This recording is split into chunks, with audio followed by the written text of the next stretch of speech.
இந்த காட்டு விலங்குகளை எப்படி பழக்குவிக்கிறாங்க, எப்படி சாதுவாக்குறாங்க, அவன் சொல்றதெல்லாம் எப்படி இந்த மிருகம் செய்யுது. சூழ்நிலை என்னன்னா ஜாக்கிரதையா கவனிங்க.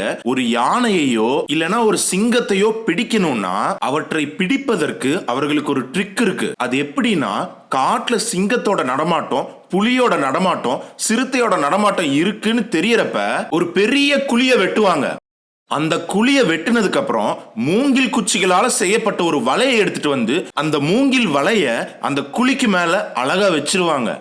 வச்சதுக்கு அப்புறம் சிங்கத்துக்கு, புலிக்கு இல்லாட்டி சிறுத்தைக்கு இஷ்டமான ஆகாரம் எதுவோ அதை எடுத்துட்டு வந்து அந்த மூங்கில் குச்சியின் மேல வைப்பாங்க.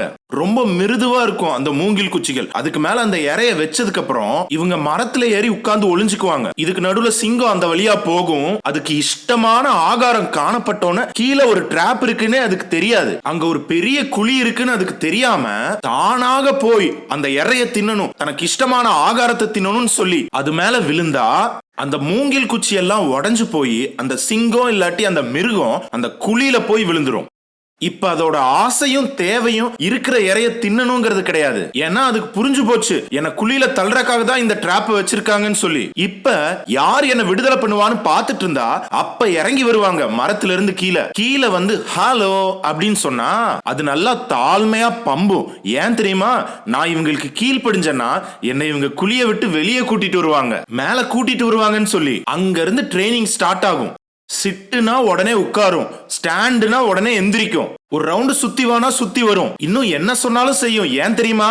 ஒரு 4-5 நாட்களா அதுக்கு சாப்பாடு எதுவும் கொடுக்காம, தண்ணி எதுவும் கொடுக்காம திரும்ப திரும்ப அவங்களோட வார்த்தைகளை கேட்கும்படி அதை பழக்க வச்சிருவாங்க. அதுக்கப்புறம் இது நமக்கு கீழ்ப்படிஞ்சிருச்சு அப்படின்றப்ப அதை வெளியே கூட்டிட்டு வந்து அதோட கழுத்துல ஒரு சின்ன கயிறை கட்டி அதை ஊரெல்லாம் இழுத்துட்டு போய் அதை சர்க்கஸ் கேளிக்கைக்கு பயன்படுத்துவாங்க. உண்மையை சொல்ல போனா அது ஒரு பலமான மிருகம் தான். அந்த மாதிரி ஆட்கள் 10 பேரோ 20 பேரோ எத்தனை பேர் வந்தாலும் சர்வ சாதாரணமா அவங்களெல்லாம் தவிடுபடி ஆக்குற மிருகம் தான் அது.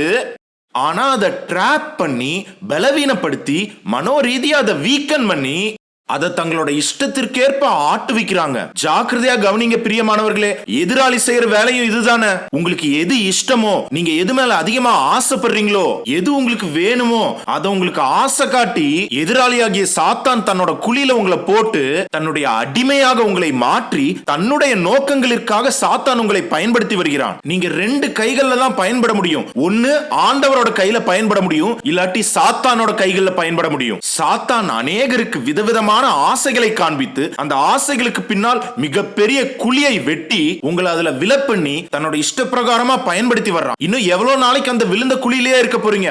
ஆண்டவர் உங்களை அழைக்கிறார், நீங்க வெளியே வரணும்.